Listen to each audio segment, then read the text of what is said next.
Olá, meu nome é Renata Nakano, eu sou idealizadora e diretora-geral do Clube de Leitura Quindim.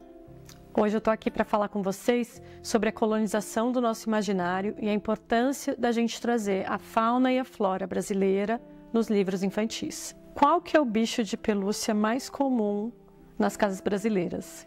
O ursinho ou a onça pintada? E se a gente pede para uma criança desenhar uma árvore, ou até um adulto, qual árvore que ele vai desenhar? A macieira ou a palmeira? Repare como nas ilustrações de livros infantis é mais fácil a gente encontrar rosas do que bromélias. Nós brasileiros crescemos com o complexo de vira-lata. Nelson Rodrigues já falou muito sobre isso. A gente acha que a cultura estrangeira, em geral vinda da América do Norte ou da Europa, é melhor do que a nossa. A gente valoriza mais essa cultura do que a nossa. O fato é que grande parte do nosso repertório é formado desde a infância por essas culturas e referências estrangeiras. Mas será que isso é o problema? Gente, a verdade é que o referencial para a infância, ele foi construído baseado em produções estrangeiras. Qual é o espaço da produção nacional de filmes em relação à de Hollywood? Ou mesmo desenhos animados, séries televisivas, às vezes alguns jogos de tabuleiros até, né? As referências são muito nórdicas e pouco nossas. A própria representação de uma casa, aquela cozinha americana, que muitas vezes a gente começa a querer replicar dentro da nossa cozinha, que era tão diferente, tão original. A casa com telhado pontudo. No Brasil a gente não tem neve, não faz sentido a gente representar ou ter casas de telhados pontudos. São representações que se tornam as referências que as crianças têm acesso nos mais variados meios de informação, seja entretenimento, seja a arte e tudo mais, com o qual ela tem contato. Talvez seja mais provável as pessoas conhecerem um Carvalho do que uma Quaresmeira. Isso é muito curioso, considerando que a gente vive num país que abriga 20% da biodiversidade do planeta. Mas a gente não reconhece, a gente olha para as plantas, quando a gente está passando, sei lá, num lugar com uma mata mais fechada, e a gente identifica como mata. Ah, isso daqui é só mato. As plantas que a gente não conhece viram todas mato. E isso vale, inclusive, para a biodiversidade de biomas, né? A gente tem a Amazônia, a gente tem os Pampas, a gente tem a Mata Atlântica, a gente tem o Cerrado, a Caatinga.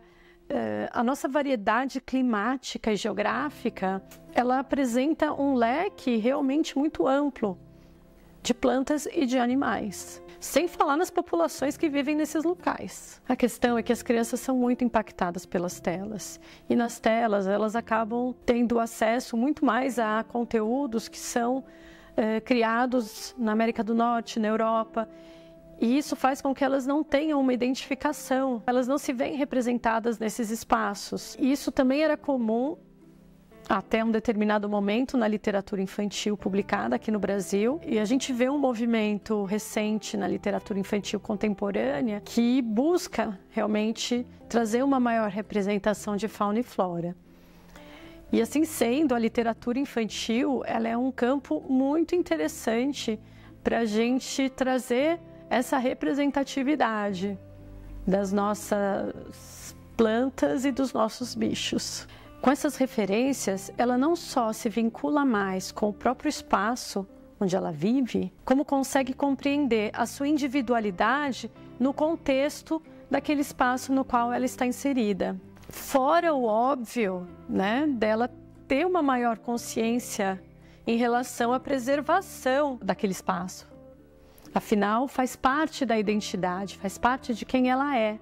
Quando você se vê representado, isso contribui para que você consiga se apropriar da própria realidade, que você consiga reconhecer melhor o seu espaço no mundo e não almejar algo que você sequer teve contato, que você desconhece, como se aquilo fosse melhor do que o seu. Além da importância de você não apresentar modelos que não fazem parte do seu cotidiano e que acabam, assim, adquirindo um tom caricatural. Eu tenho até uma experiência particular muito interessante, que é o Pica-Pau. Eu, quando criança, assistia muito Pica-Pau, década de 80, né, minha gente? E no Pica-Pau tinha, sei lá, uma cozinha X daquele jeito, organizada e tal.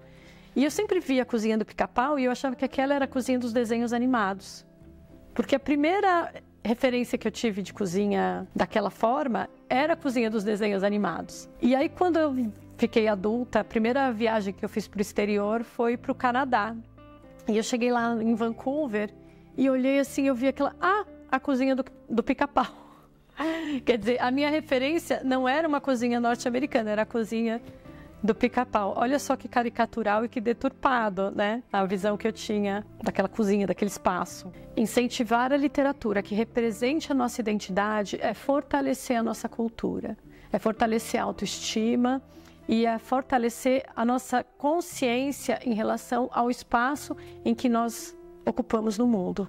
E você, como você apresenta a biodiversidade do nosso país para as suas crianças? Se você quiser receber em casa livros que apresentem essas realidades do nosso país, entre no nosso site, conheça o nosso projeto e assine o Clube Quindim. E é isso, por hoje é só e até a próxima. E até lá, boas leituras.